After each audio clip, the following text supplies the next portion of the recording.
राजकारणाला हादरवून सोडणाऱ्या पवनराजे निंबाळकर दुहेरी हत्याकांड प्रकरणाचा अखेर 20 वर्षांनंतर निकाल लागलाय। या प्रकरणात माजी गृहमंत्री पद्मसिंह पाटलांसह सर्व आरोपींची सीबीआय विशेष न्यायालयाने निर्दोष मुक्तता केली।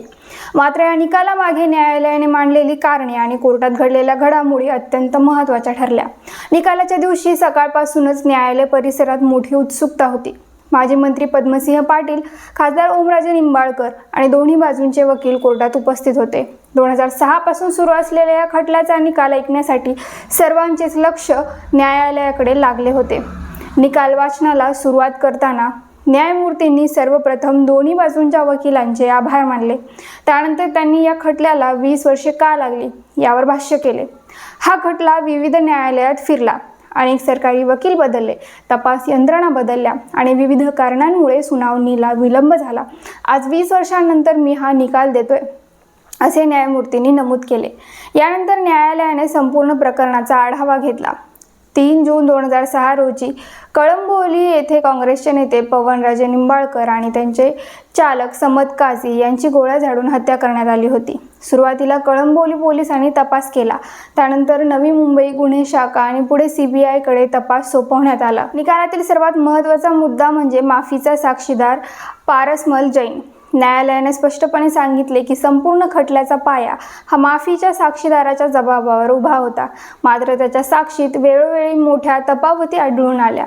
न्यायालयाने निरीक्षण नोंदवले की माफीच्या साक्षीदाराने वेगवेगळ्या टप्प्यांवर वेगवेगळे जबाब दिले।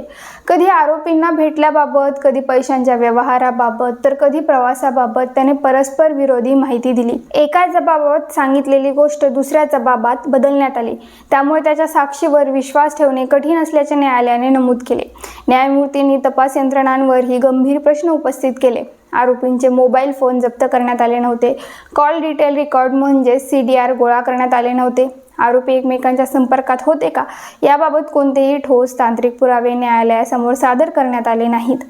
याशिवाय अनेक घटनांबाबत माफीच्या साक्षीदाराने केलेल्या दाव्यांना कोणतेही स्वतंत्र पुरावे नव्हते।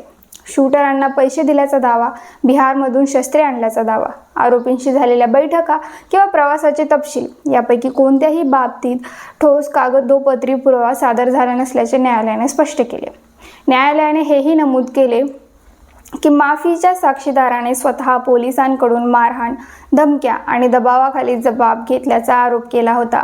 त्यामुळे त्याच्या कबुली जबाबाची विश्वासार्हता संशयाच्या भोवऱ्यात सापडली। तपासातील त्रुटींबाबत भाष्य करताना न्यायालयाने सांगितले की अनेक महत्त्वाच्या पुराव्यांची नोंद घेण्यात आली नाही।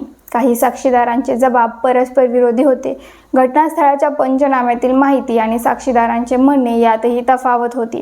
सुमारे 127 साक्षीदार तपासण्यात आले, मात्र न्यायालयाच्या मते कोणताही असा ठोस आणि निर्विवाद पुरावा समोर आला नाही ज्याच्या आधारे आरोपींना दोषी ठरवता येईल। अखेर निकालाच्या शेवटी न्यायालयाने स्पष्ट शब्दात म्हटले की माफीच्या साक्षीदाराची साक्ष विश्वासार्ह नाही, केवळ त्या साक्षीच्या आधारे शिक्षा देता येत नाही।